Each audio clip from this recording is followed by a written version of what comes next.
নমস্কার বন্ধুরা, আমি বুলটি বলছি। আজকে আপনাদের সামনে নিয়ে এসেছি এক নিরামিষি রেসিপি, সোয়াবিন আলুর এক রেসিপি। সোয়াবিনগুলোকে আমি প্রথমে দেখুন ভালো করে পরিষ্কার করে ধুয়ে রেখে দিয়েছি। তারপরে এই থালার ভেতরে আমি কি কি উপকরণ নিচে রেখে দিয়েছি। আলুগুলোকে ছোটো ছোটো করে কেটে রেখেছি, দারচিনির টুকরো, একটা তেজপাতা, হলুদ গুঁড়ো, আদা বাটা, জিরে গুঁড়ো, কাঁচা লঙ্কা চিড়ে আর টমেটো কুচি।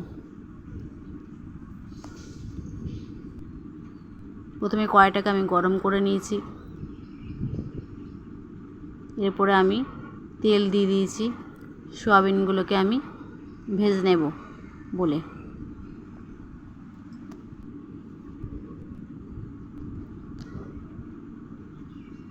তেল গরম হয়ে গেছে।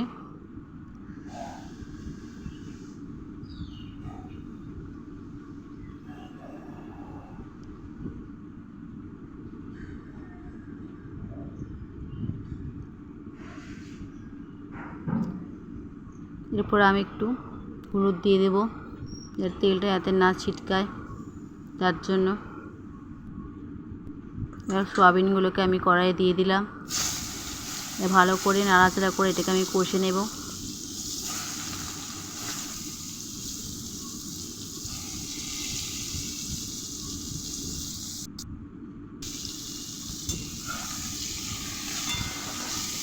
সোয়াবিনটা ভালো করে কষে নিলে খেতে ভালো হয়।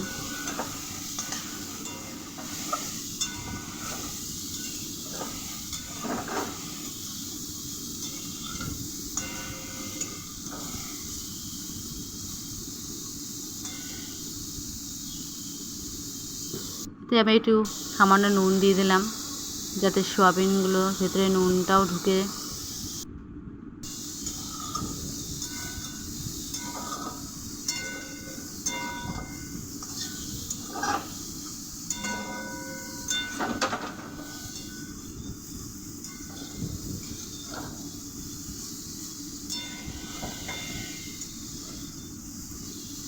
দিয়ে ভালো করে নুন দিয়ে ভালো করে আমি আবার একটু নাড়াচাড়া করে নিলাম।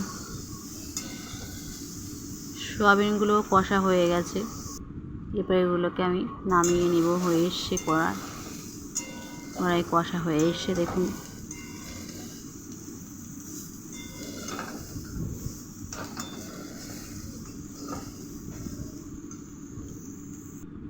এগুলোকে আমি নামিয়ে নিয়েছি।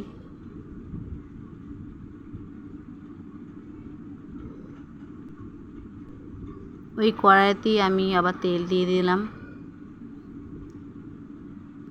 4 চামচ মতন। কড়াইয়ের তেল দেখুন গরম হয়ে এসছে।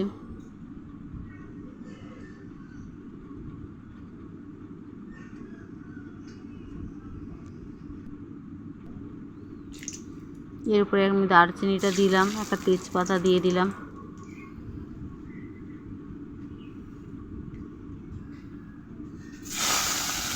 টমেটো কুচি, কাঁচা লঙ্কা চিড়ে রেখেছিলাম, সেই কাঁচা লঙ্কা চিড়ের উপরে আমি দিয়ে দিলাম।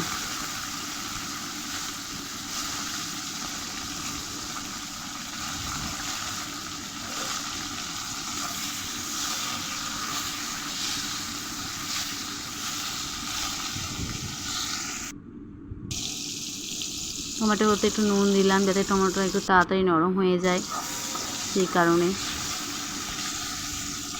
দেখুন টমেটোগুলো নরম হয়ে এসছে।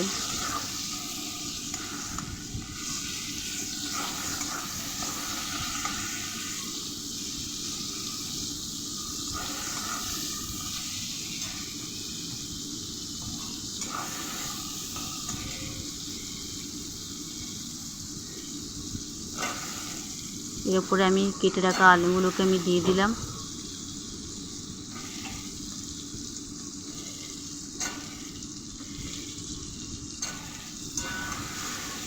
এটাকে আমি এবার ভালো করে মিশিয়ে একটু কষে নেব।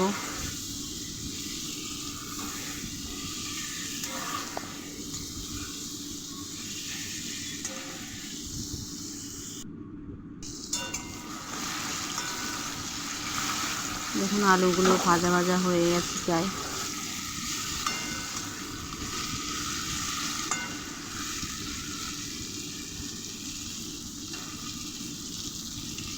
এরপরে আমি আদা বাটা, জিরে গুঁড়ো,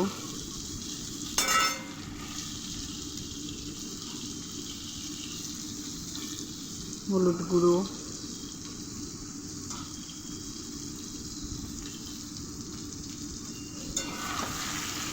দিয়ে এটাকে আমি আবার কষে নিলাম।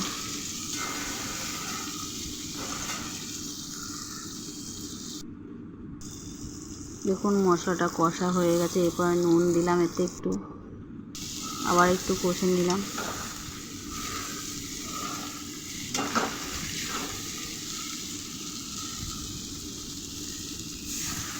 এরপর আমি জল দিয়ে একটুখানি সামান্য জল দিয়ে এটাকে আমি একটু ভালো করে কষে নেব আলুগুলোকে।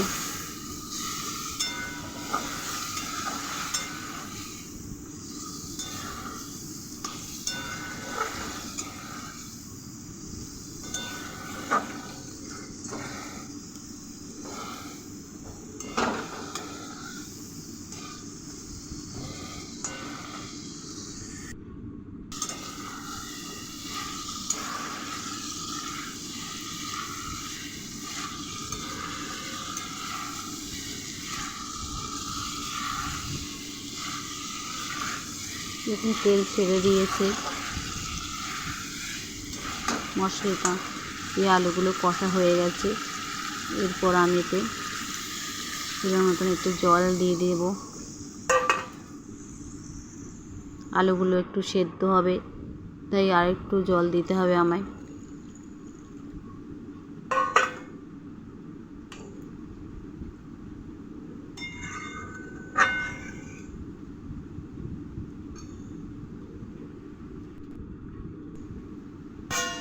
তারপর আমি থালা চাপা দিয়ে দিয়েছিলাম। 10 মিনিট পরে আমি আবার খুলছি।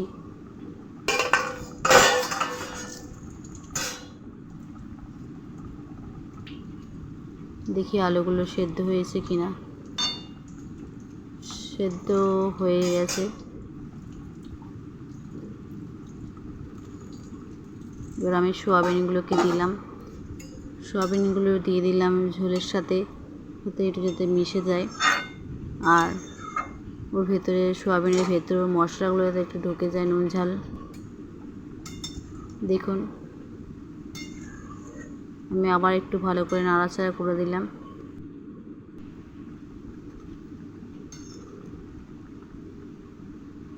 এবার খুন্তিটা করে আমি আলুগুলোকে একটু ঘেটে দেব।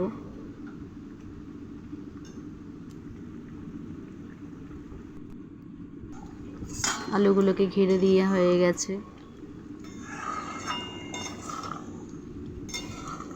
সোয়াবিনে তরকারি ঝোল টেনে নেয়, সেই কারণে একটু মাখা মাখা আমি রেখে দেব। নামানোর আগে আমি একটু গরম মশলা দিয়ে দিলাম।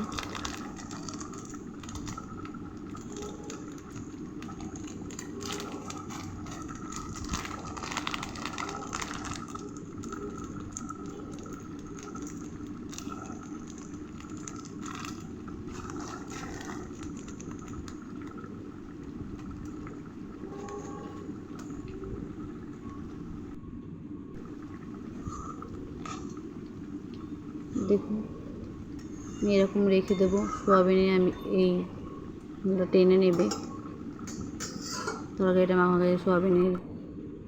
সোয়াবিনের আলু দিয়ে রেসিপি রেডি। আপনারা বাড়িতে এটা অবশ্যই করবেন একবার। নিরামিষে এক রেসিপি।